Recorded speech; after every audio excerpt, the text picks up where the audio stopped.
তৃণমূলের দুষ্কৃতীদের হাতে আক্রান্ত বিজেপির আইটি সেলের ইনচার্জ। থানায় লিখিত অভিযোগ বিজেপি। তৃণমূলকে তীব্র কটাক্ষ। গতকাল দলীয় কার্যালয় থেকে বাড়ি ফেরার পথে বোলপুর জেলার সাংগঠনিক বিজেপির আইটি সেলের নেতা ষষ্ঠীচরণ দে তৃণমূল কংগ্রেসের দুষ্কৃতীদের হাতে আক্রান্ত হন বলে অভিযোগ।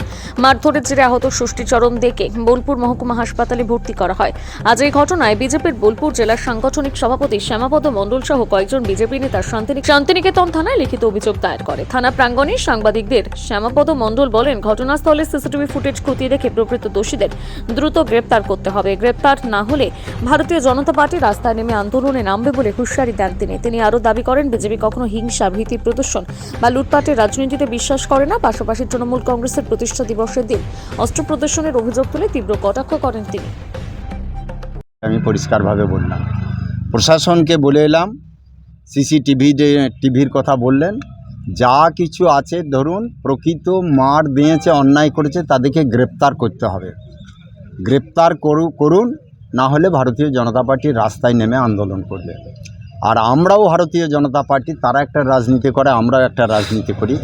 আমরা সর্বদাই এই রাজনীতিতে বিশ্বাসী যে হিংসার পথে নয়, সন্ত্রস্ত করে নয়, ভীতি প্রদর্শন করে নয়, লুটপাট করে নয়, মা বোনকে ধর্ষণ করে নয়, খুন খারাপি করে নয়, অগ্নিসংযোগ করে নয়, ভালোবেসে মানুষকে রাজনীতি করতে হবে। সেই রাজনীতিতে যারা আসবে তাদেরকেই সঙ্গে নিয়ে চলতে হবে। কিন্তু তৃণমূল কংগ্রেস, কালকে ওদের প্রতিষ্ঠা দিবসে কেউ হাতে তরবারি, কেউ হাতে বন্দুক, কেউ লাঠি লাদনা। আর তৃণমূলের প্রতিষ্ঠা দিবস না পশ্চিমবাংলায় মদের প্রতিষ্ঠা দিবস পালন হলে আমি জানি না। সমস্ত জায়গায় মদ খেয়ে নেশাগ্রস্ত হয়ে উচ্ছৃঙ্খলতা যেভাবে করেছে, তারই কালকে একটি ঘটনা।